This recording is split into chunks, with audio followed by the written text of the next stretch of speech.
Hello guys, welcome to my channel best share analysis में आपका स्वागत है। तो चलिए आज हम बात करने वाले एक फाइनेंस कंपनी के स्टॉक की, श्रीराम फाइनेंस की, और इसके बारे में हम बात करने वाले हैं क्योंकि इसको लेकर जो लेटेस्ट न्यूज़ आ रही है उसके बारे में हम जानेंगे।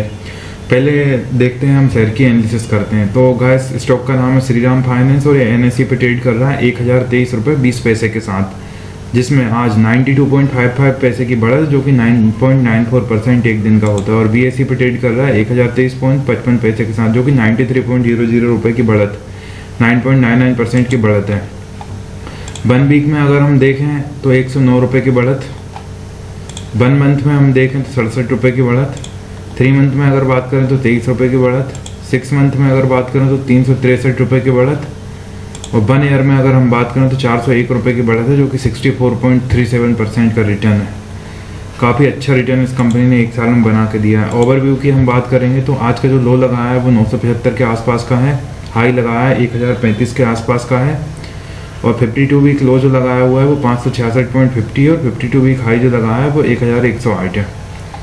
अब हम फंडामेंटल्स की बात करें तो मार्केट कैप की बात करेंगे। मार्केट कैप है 1,75,089 करोड़। PE रेशो की बात करें तो 19.14 है, PB रेशो की बात करें तो 2.89 है, इंडस्ट्री PE की बात करें तो 17.67 है। अगर हम PE रेशो की बात करें तो 19.14 है और इंडस्ट्री PE 17.67 है। इंडस्ट्री PE 1 रुपये कम है तो 1-2 रुपये से इतना ज़्यादा फर्क आता नहीं, बाकी PB रेशो ठीक ठाक है। डेट टू इक्विटी ज़्यादा है, लेकिन फाइनेंस की कंपनियों में डेट टू इक्विटी ज़्यादा ही रहता है, मोस्ट ऑफ द टाइम ज़्यादा ही रहता है, तो ये 3.87 का है।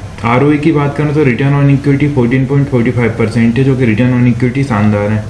EPS की बात करें तो 48.61 है। डिविडेंड यील्ड भी इस कंपनी ने दिया है, डिविडेंड 1.06% है, डिविडेंड यील्ड काफ़ी कम है। बाकी बुक वैल्यू 322.09 की है, फेस वैल्यू 2 रुपये की है। आप देखेंगे ये बुक वैल्यू 322 रुपये की है, लेकिन ये जो ट्रेड कर रहा है वो 1023 पे ट्रेड कर रहा है। तो मैंने हमेशा बोलते हैं कि बुक वैल्यू के आसपास स्टॉक मिलना बहुत मुश्किल है। अब हम बात करेंगे रेवेन्यू की, तो रेवेन्यू देखेंगे साल दर साल बढ़ रहा है, क्वार्टरली बढ़ रहा है, ईयरली देखेंगे तो ईयरली भी बढ़ रहा है।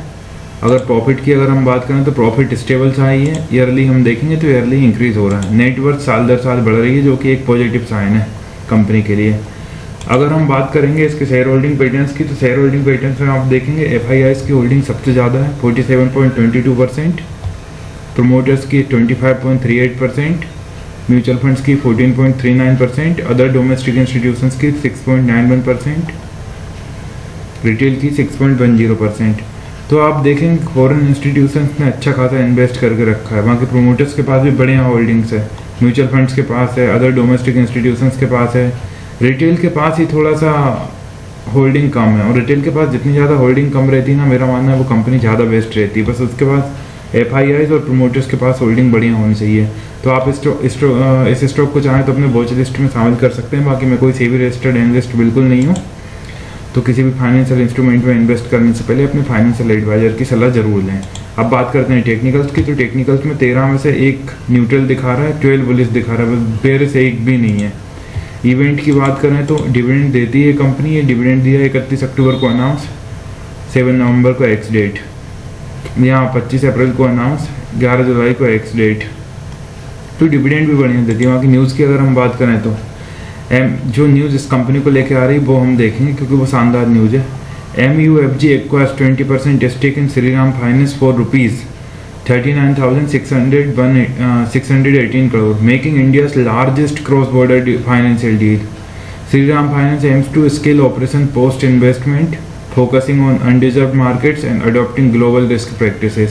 तो MUFG है ना, एक्वायर कर रहा है 20% स्टेक श्रीराम फाइनेंस में, जिसकी कीमत थी 39,618 करोड़। अभी तक की इंडिया की largest cross border financial deal है ये गाइस। तो ये थे इसको लेके न्यूज़, जिसको लेके भी, और आप देखेंगे डोनाल्ड ट्रंप और ईरान के बीच लगभग समझौते कि वो होगा है, सीज फायर हो चुका है 15 दिन के लिए, तो उसको लेके भी मार्केट अप था, प्लस इस न्यूज़ के लेके इस स्टॉक में इफेक्ट देखने को मिला है। इसी तरह और भी स्टॉक रिलेटेड न्यूज़ देखने के लिए हमारे चैनल को लाइक शेयर सब्सक्राइब करना बिल्कुल ना भूलें। Thank you.